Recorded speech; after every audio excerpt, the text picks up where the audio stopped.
Bueno, buenas tardes.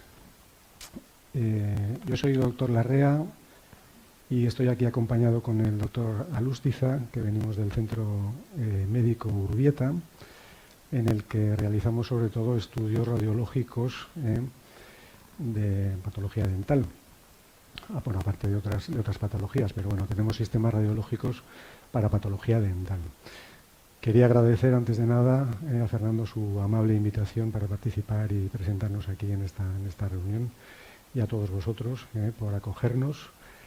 Yo la verdad es que estoy encantado, me lo estoy disfrutando un montón, porque es un mundo que bueno, es muy específico vuestro y no, bueno, sí que en el hospital, en la radiología clínica tenemos relación pues con los compañeros maxilofaciales y con ellos compartimos, bueno, pues muchos casos de muchas patologías, ¿no? Pero bueno, la visión del diente, de la patología dental, pues bueno, nos pilla un poquito más de lejos, ¿no? Yo la verdad es que estoy disfrutando muchísimo y creo que Chema está de acuerdo conmigo, ¿verdad? Y además porque, bueno, encuentro muchos paralelismos, ¿no?, en las charlas que estoy oyendo pues con el ámbito nuestro de trabajo. Yo en el hospital me dedico sobre todo a la neuroradiología intervencionista, pues a los tratamientos de cateterismo, para ahora pues que está muy de moda el tema del código ictus y que bueno, que esto ya se va a quedar para mucho tiempo, pues igual que la coronaria. Hacemos también tratamientos de aneurismas cerebrales, de malformaciones, ya prácticamente todo por vía endovascular, ¿no? Y bueno, me ha gustado mucho la charla de María. Bueno, pues porque a mí en nuestro ámbito pues tenemos esas inquietudes también, ¿no? Muchas veces nos dejamos llevar por las modas, por las nuevas tecnologías y bueno, pues a veces te tienes que replantear qué cosas haces, cómo las haces, si estás muy empujado por las modas, y a veces pues el mejor tratamiento es no hacer, ¿no? Porque luego vienen las complicaciones, que en vuestros casos también las tendréis, y en los nuestros pues son especialmente graves, ¿no? Y en ese sentido pues me ha gustado mucho su charla, ¿no? Hay que echar mano sobre todo de la experiencia también, que eso no se aprende en los libros, y aprender de los que saben, ¿no? Y bueno, de la charla de Fernando también he aprendido, es un concepto que más o menos lo teníamos interiorizado, pero bueno, ahora ya lo tengo más claro, el tema del paciente azul y del paciente naranja. Yo creo que esto lo voy a proponer porque es cierto, y a nosotros nos pasa exactamente lo mismo cuando tenemos un aneurisma o una malformación arteriovenosa. A veces el mismo caso, la misma imagen, tiene salidas absolutamente distintas según lo que te plantea el paciente que no puede vivir con esa patología pensando que un día va a tener una hemorragia cerebral, y bueno, pues a veces te puede forzar un tratamiento que quizá bueno, pues eso, esté forzado, ¿no? Y te lleve, bueno, si todo va bien, afortunadamente, pues a una resolución del problema, pero a veces puede generar pues un problema serio, una complicación, y ahí es cuando dices, caray. Yo siempre digo a mis compañeros que tus complicaciones sean complicaciones, no que sean pasadas de frenada, ¿no? Que no te hayas pasado de indicación. Yo creo que eso es lo más importante. Así que bueno, como os digo, estoy encantado.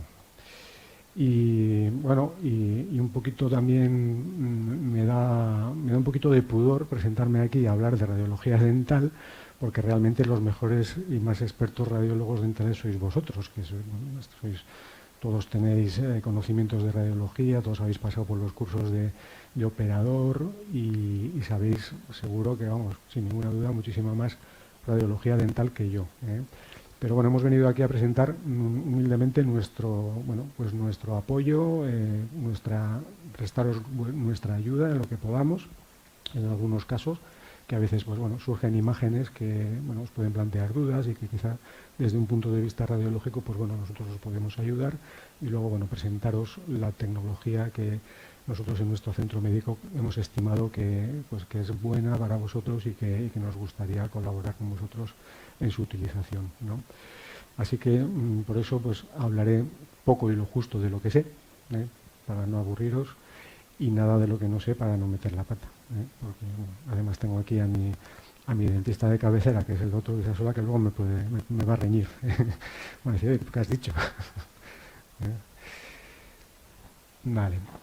Entonces, bueno, nosotros en el centro médico pues ya teníamos siempre la inquietud de incorporar dentro de nuestros dispositivos de imagen pues la tecnología CBCT, ¿no? Que todos vamos, lo conocéis de sobra y no os voy a explicar nada nuevo, ¿eh? Pero bueno, me he permitido hacer un pequeño resumen de lo que supone la tecnología CBCT porque yo creo que es importante, ¿no? Recalcarlo y tenerlo en cuenta.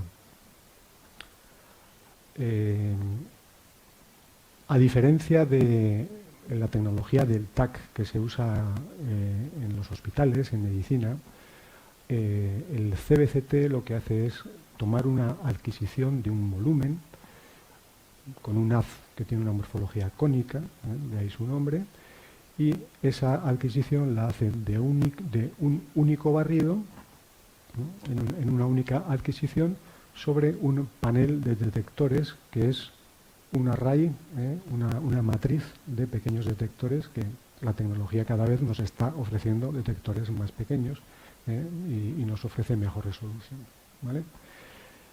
Por contra, los escáneres que tenemos en los hospitales lo que hacen es adquirir cortes uno a uno, también cada vez más finos, y la adquisición que llamamos primaria, en el caso del TAC hospitalario, digamos, la adquisición primaria son reconstrucciones bidimensionales, son cortes sumados uno a uno que luego nosotros vamos a coger y vamos a reconstruir, ¿vale? Sin embargo, la tecnología CBCT lo que hace es, la reconstrucción primaria es adquirir un volumen. Digamos que la adquisición primaria consiste en un volumen y eso es una gran ventaja a la hora de hacer luego reconstrucciones en distintos planos, sagital, coronal, axial, curvos, como queramos, siempre la resolución, la adquisición en CBCT va a mantener esa resolución, cosa que el TAC de hospital pues no va a tener esa capacidad, ¿no? Como veis hay unas flechitas rojas que van como haciendo ondulaciones. Eso hace referencia a la radiación difusa. Uno de los problemas que tiene la tecnología CBCT es que al utilizar un haz cónico e incidir sobre un volumen grande del paciente, pues en este caso el cráneo, ese haz cónico genera mucha más radiación difusa que no contribuye a la generación de la imagen, y es uno de los hándicaps de la tecnología CBCT, pero que en el caso dental no nos importa, ¿eh? Sin embargo, una de las ventajas del TAC hospitalario es que esa radiación difusa, al ser un corte, no va a incidir en el detector de ese corte y no va a producir un ruido radiológico debido a radiación difusa, ¿de acuerdo? Bien. Con el avance pues de los detectores, de los arrays de detectores y la geometría del haz, que es un haz, un foco de rayos X muy finito, se pueden conseguir en los equipos actuales voxels, en esa reconstrucción primaria tridimensional que hemos dicho, el isovoxel, que es la unidad de imagen básica que obtiene el CBCT. Vamos a obtener isovoxels que a día de hoy llegan a 0,1 milímetro, y que es lo que nos va a dar la altísima resolución de las imágenes pues, que vosotros ya todos conocéis, ¿no? de los estudios dentales. Por contra, los equipos actuales que se utilizan en TAC de body pues alcanzan como mucho pues, unos grosores de 0,5 milímetros, por lo tanto la reconstrucción no va a ser tan fina, con tanta resolución como en el CBCT, ¿vale? Bien, y luego otro aspecto muy importante en el CBCT que incide sobre todo en la reducción de la dosis que se administra al paciente es que ese haz cónico de radiación lo podemos colimar. Podemos reducir el campo solo a aquella zona que nosotros necesitemos estudiar. Pues si es un cuadrante, pues un cuadrante. Colocamos ese cuadrante en el isocentro de giro del sistema, de forma que lo único que vamos a incidir con el haz cónico colimado es esa zona. Y esa, en el TAC hospitalario, eso no se puede hacer, no se puede colimar el haz. Y todo el haz, en toda la adquisición, va a atravesar todo el volumen que estemos estudiando, en este caso pues la cabeza. Y ese es el factor que va a reducir principalmente la dosis de radiación que va a recibir el paciente. Por eso esto es muy importante. Y bueno, para verlo en números, pues este sería una comparativa de la dosis equivalente, dosis efectiva, que un paciente recibe en distintas circunstancias, ¿no? Pues por ejemplo, en un TAC médico toracoabdominal, la dosis efectiva, pues ya veis que puede oscilar entre 1200 y 3300 microsieverts en una exploración. Veis que el CBCT en una exploración larga, con un recorrido de tubo de 20 segundos, solo llega a los 68 microsieverts. Lo podemos comparar con lo que recibimos en radiación en una exposición diaria normal, en un día normal, pues que sería de pues unas 6 veces menos. ¿Vale? Así que esto es muy importante, sobre todo hoy en día, que sometemos a los pacientes cada vez a más exploraciones radiológicas, y esto ya se está publicando, que se tenga cuidado con lo que se está exponiendo a los pacientes, porque estamos induciendo cáncer. Los TACs, controles, mamografías, todo, hay que tener esto muy presente.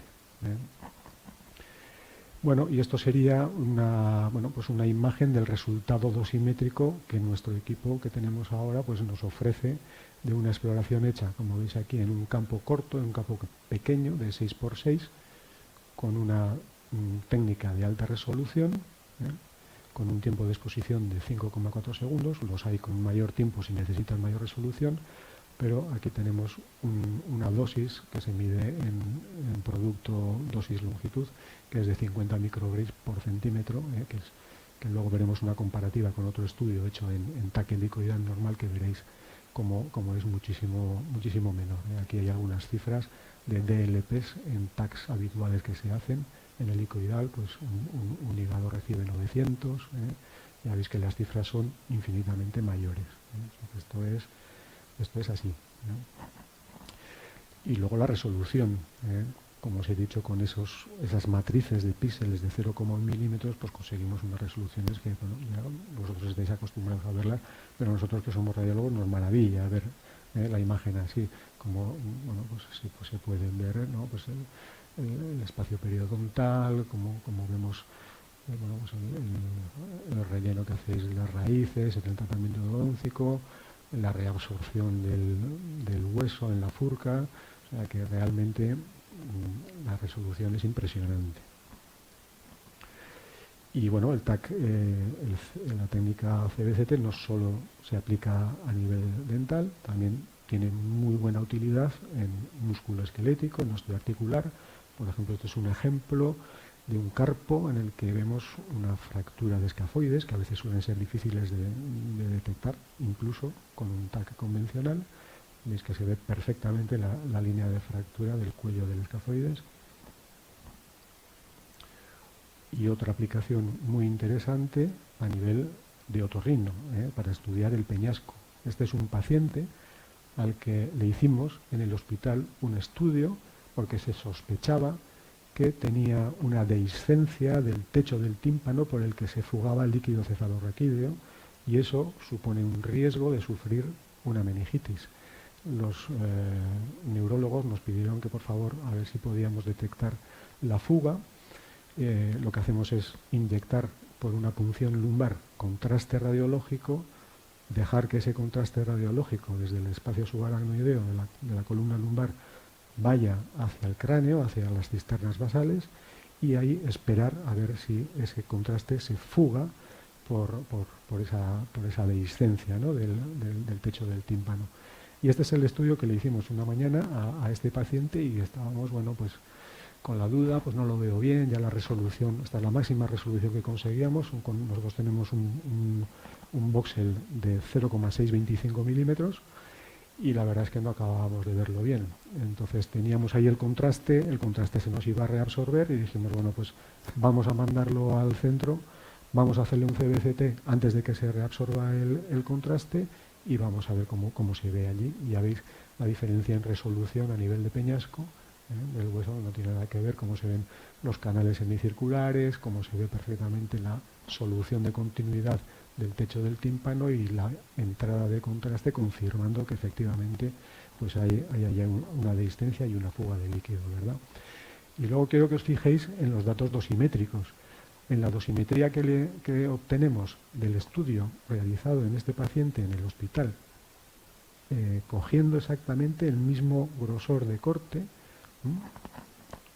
nos da un valor de 915 miligrays por centímetro contra 86 miligrays por centímetro en el CBCT. La diferencia es de más de 10 veces. O sea que esto es muy, muy importante. Y bueno, también a nivel hospitalario lo utilizamos en los aneurismas cerebrales, los equipos angiográficos que usamos para el tratamiento, el cateterismo y el diagnóstico de arteriografía cerebral son aparatos de CBCT. Y si veis la diferencia, esto es una imagen de un aneurisma cerebral obtenido con el TAC helicoidal, que esta es la máxima resolución que nos da, y este es el mismo paciente ya tratado con un dispositivo intrasaccular dentro del aneurisma. Veis cómo mejora la definición de las arterias cerebrales, y hoy en día esto no se puede hacer sin tecnología CBCT. Por lo tanto, si la resolución es mayor y la dosis es mucho menor, ¿por qué no cambiamos todo y hacemos CBCT? ¿Dónde está la trampa, ¿no?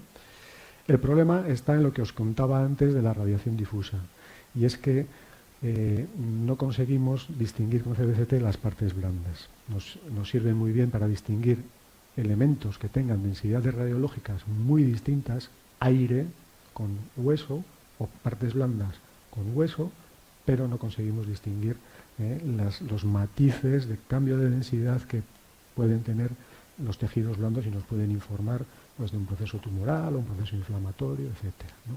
Por eso, en clínica, pues la utilidad, que la tiene como habéis visto, pero bueno, es limitada a esas circunstancias. Por lo tanto, la técnica de haz cónico se utiliza, bueno, como ya sabéis, a nivel maxilofacial dental, en otorrino, osteoarticular, en angiografía, como os he enseñado el caso.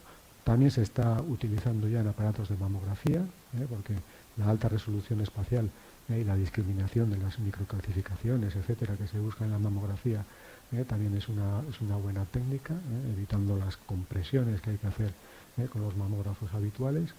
Y también se utiliza en radioterapia guiada por imagen, que es la técnica IGRT, que también utiliza tecnología CBCT por su baja dosis para localizar in situ y en tiempo real el tumor o la lesión que se vaya a tratar en ese momento en radioterapia. Y bueno, y este es el equipo que, bueno, dándole muchas vueltas, pues al final decidimos adquirir en nuestro centro, en Urbieta.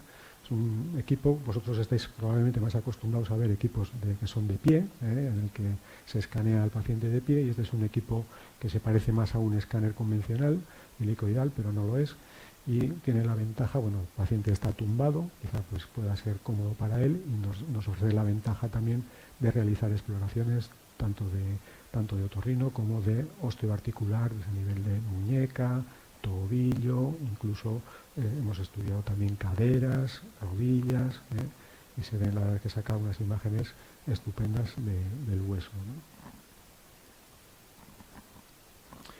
Bien, y como queríamos traer algún tema pues que os pudiera resultar interesante en vuestro campo, hay uno que, bueno, pues a nosotros nos llamó la atención cuando empezamos a ver estudios dentales con CBCT, que es el tema de la sinusitis, que muchas veces se ve asociada a la patología dental, ¿no? a la sinusitis odontogénica, y bueno, nos llamó la atención. Y quizá esta sea una charla no tanto para vosotros, que yo creo que los dentistas sí que estáis bastante sensibilizados con esto, pero quizá el otorrino, el médico que ve la sinusitis, quizá no está pensando tanto en la posibilidad de una patología dental subyacente, ¿no?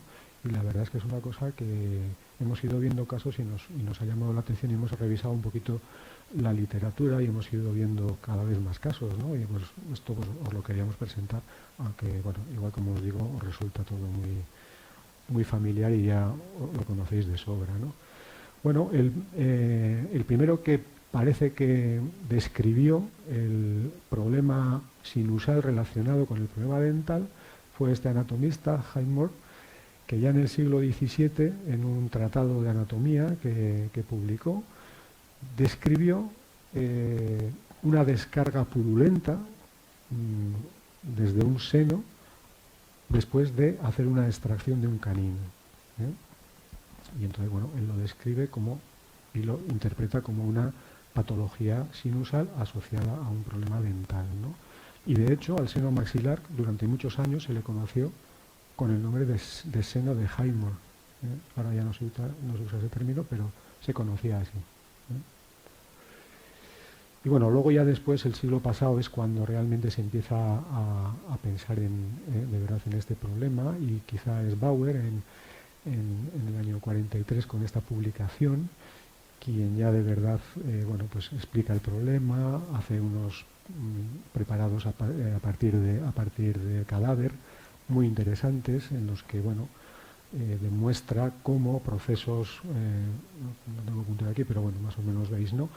Como un proceso periodontal, como un absceso al lado de esa raíz, genera una reacción, por un lado osteogénica, se produce hueso, incluso un hueso con ese aspecto ya lamelar, un hueso compacto, y por otro lado, más allá, en la mucosa sinusal, se ven fenómenos de engrosamiento, de degeneración quística de la lámina propia, de la mucosa, incluso fenómenos de trombosis, y hace una descripción ya anatomopatológica muy detallada, y relaciona ya la patología dental con la patología sinusal.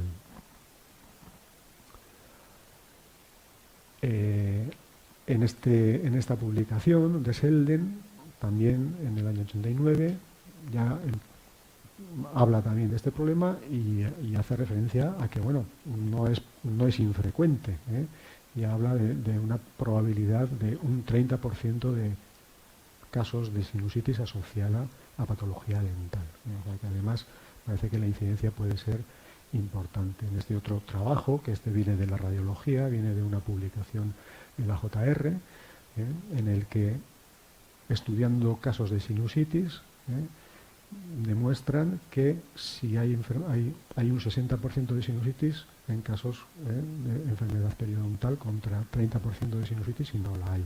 Hay una incidencia muchísimo mayor. Y bueno, pues hay multitud de publicaciones que algunas pues llegan hasta cifras de asociación de hasta, pues ya veis, como un 80 o 70%. Y luego pues todo depende también de la técnica que se use para estudiar el problema dental. Y vemos que si, bueno, con técnicas de radiología periodontal o panorámicas, pues la asociación se establece en menor grado, pero si utilizas ya técnicas de CBCT, como en este trabajo, pues ya se llegan a diagnósticos hasta un 50% de asociación entre patología odontológica y sinusitis. ¿Y qué condiciones, esto lo sabéis desde luego mucho mejor vosotros, qué condiciones pueden asociar una patología sinusal que se origine en el diente? Pues prácticamente todas, ¿no? La enfermedad periodontal, la enfermedad del canal dental, la fractura, a continuación de un implante dental, después de una extracción, o la iatrogenia, pues los restos de el material de relleno de una endodoncia, si va más allá, y bueno, pues cuerpos extraños que queden, pues todo eso puede generar patología sinusal. ¿Y a qué nivel se produce? Bueno, pues en este trabajo también de Maillet, que hace un estudio con técnica CBCT de los casos de sinusitis que detectan, aíslan la mayoría de casos de origen odontogénico, y de esos casos de origen odontogénico pues aprecian que la mayoría están relacionados con el primer y segundo molar, sobre todo, ¿no? Que lógicamente son los cuyas raíces pues más relación tienen con el suelo del seno maxilar. ¿Y qué nos debe hacer pensar, al clínico que vea al paciente, qué nos debe hacer pensar en una sinusitis odontogénica? Pues, por supuesto, el fallo del tratamiento médico o quirúrgico de esa sinusitis que realice el otorrino, ¿eh? La clínica. Si la ocupación es unilateral, la ocupación unilateral de un seno, pues sí que nos debe hacer buscar una posible entidad odontológica, puesto que muchas de las sinusitis, que son pues, causa alérgica o infecciosa relacionada con el tracto aéreo, pues lógicamente muchas veces suele ser bilateral. Cuando es unilateral debemos buscar un origen dental. Si la sinusitis está asociada a dolor dental, pues por supuesto intentar buscar esa relación. Si la secreción es especialmente maloliente, porque los gérmenes que generan la sinusitis odontogénica son distintos a los de la vía aérea que condicionan la sinusitis de origen sinusal puro, ¿no? Y en cuanto a la sinusitis unilateral, si en este trabajo, en el que se separan las sinusitis de origen odontogénico y las de sinusitis donde no se identifica un origen odontogénico, lo que se ve es que efectivamente en aquellas que son odontogénicas esa sinusitis pues, es unilateral, ¿no? Y eso es pues estadísticamente significativo en este estudio. Y hay que, bueno, quien va un poco más allá y define grados de ocupación unilateral del seno, de forma que establece 3 niveles de ocupación. Y a mayor nivel de ocupación, si solo tenemos un tercio del seno ocupado, pues la probabilidad es menor y esa probabilidad va aumentando hasta ser máxima cuando el seno maxilar está completamente ocupado de forma unilateral.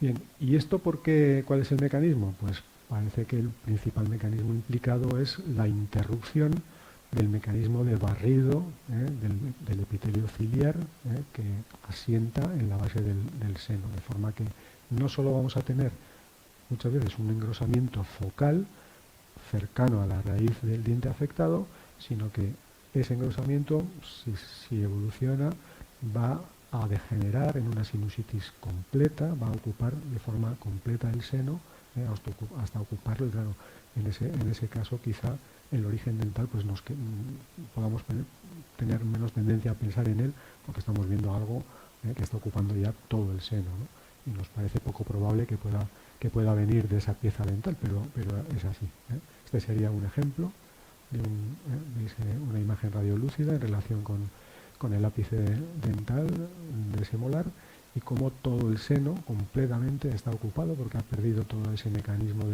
de barrido de limpieza ciliar y genera ya una sinusitis ya de patrón osteomeatal en el que hay una abertura, un ensanchamiento muy importante del meato del drenaje del seno maxilar. Y veis el resultado después de realizar una endodoncia que repara esa pieza dental, la recuperación completa de esa sinusitis unilateral. Y a veces, bueno, pues esa sinusitis no solo se confina al seno maxilar, puede continuar y expandirse hacia, como en este caso, células endoidales superiores o incluso a senos frontales o incluso a la propia mucosa nasal. ¿De acuerdo? Veis como se ve en el CBCT, pues la reabsorción del hueso periapical por ese proceso, ¿no? Yo creo que quería entender que se debía a una incompleta un incompleto sellado de esa raíz. O este otro caso, en el que la sinusitis, en este caso, se ha producido por la migración de un implante en el reborde alveolar maxilar de ese lado, que ha migrado hacia la cavidad sinusal y ha generado pues, ese problema inflamatorio. Bueno, bien, y como signos radiológicos asociados a una sinusitis periodontal tenemos el principal, que es el que denominamos osteoperiostitis periapical, que es el que forma, que luego veremos, la imagen, el signo del halo.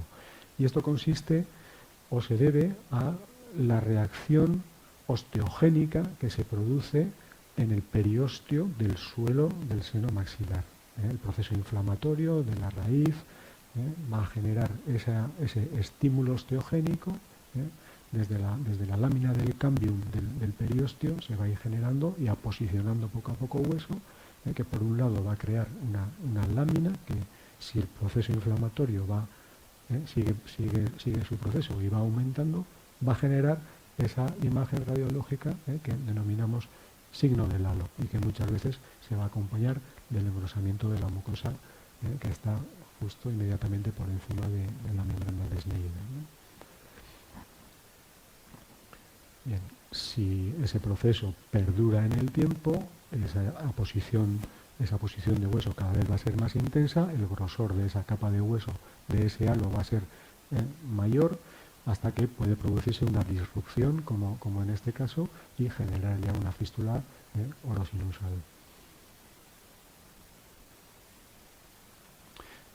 Y el otro signo, además del signo del halo, que es el más específico, sería el de la mucositis periapical, simplemente el engrosamiento de la mucosa del seno justo adyacente a donde se encuentra la raíz o el diente afectado por la patología inflamatoria. ¿De acuerdo? De esta forma, pues Mallet en su publicación establece una serie de patrones radiológicos que nos pueden orientar en mayor o menor grado a determinar si existe un origen odontogénico de la sinusitis. Y así el patrón, que está marcado como C, que sería aquel engrosamiento muy focalizado y relacionado con un diente que muestre patología, pues lógicamente será el que nos permita establecer el diagnóstico de certeza de sinusitis odontogénica. Si por el contrario tenemos un engrosamiento focalizado en el suelo del seno, pero no claramente relacionado con una pieza dental en concreto, pues bueno, tendremos un diagnóstico alto de sospecha, pero no podremos determinar exactamente qué pieza es la que puede estar jugando un papel en ese proceso, aunque sí nos lo sugiere.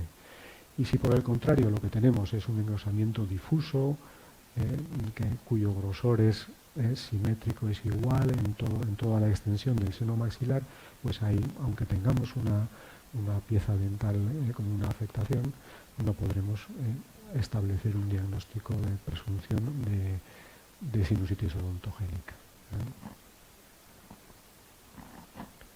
Bien, estos serían casos de mucositis focal en la que el diagnóstico de presunción parece bastante claro, un proceso de periodontitis muy evolucionado, sin solución de continuidad en la base del seno, pero con un engrosamiento mucoso adyacente que se produce por extensión a través de linfáticos y de vasos sanguíneos que atraviesan el periósteo y el hueso hacia la mucosa.